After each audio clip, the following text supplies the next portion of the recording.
તો જય સોમનાથ સાથે પ્રધાનમંત્રી નરેન્દ્ર મોદીએ લખ્યું છે કે સોમનાથ માત્ર મંદિર જ નહીં પરંતુ આપણી સભ્યતાનો એક અતૂટ સંકલ્પ છે। તો આ સાથે જ માનવીય ચેતનાને લાંબો સમય સુધી દબાવી ન શકાય તેવું પણ પીએમ મોદીએ લખ્યું છે।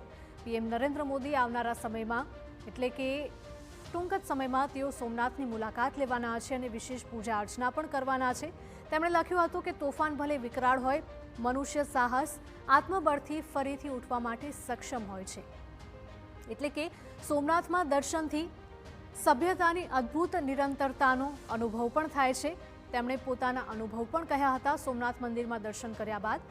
આ સાથે જ આ સભ્યતાની એ જ્યોતિ જેને ક્યારેય નષ્ટ ન કરી શકાય તે સોમનાથ મંદિર છે। એટલે કે સોમનાથ મંદિરનું વિશેષ મહાત્મ્ય છે અને તેને વર્ણવતા પીએમ મોદીએ આ લખ્યું છે કે અનેક સામ્રાજ્ય હજુ સુધી બદલાયા છે, ઇતિહાસે અનેક ઉતાર ચઢાવ પણ જોયા છે, પરંતુ સોમનાથ મંદિર આ ઉતાર ચઢાવ વચ્ચે પણ આપણું આ મંદિર છે તે હંમેશા જ આપણા હૃદયમાં અકબંધ રહ્યું છે અને હંમેશા પહેલાંની જેમ જ અડીખમ રહ્યું છે।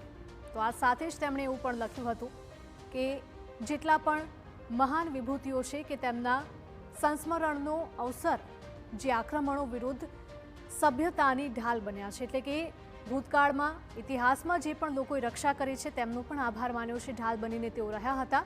તેમનો પણ ઉલ્લેખ કર્યો હતો સોમનાથમાં સંભળાશે આપણા સભ્યતાની સશક્ત ધબકારા। એટલે કે સોમનાથમાં ભારતની અપરાજિત આત્માનો અનુભવ થશે, એટલે લોકોને પણ ત્યાં મુલાકાત લેવા માટે, સોમનાથમાં દર્શન કરવા માટે પીએમએ અપીલ કરી છે।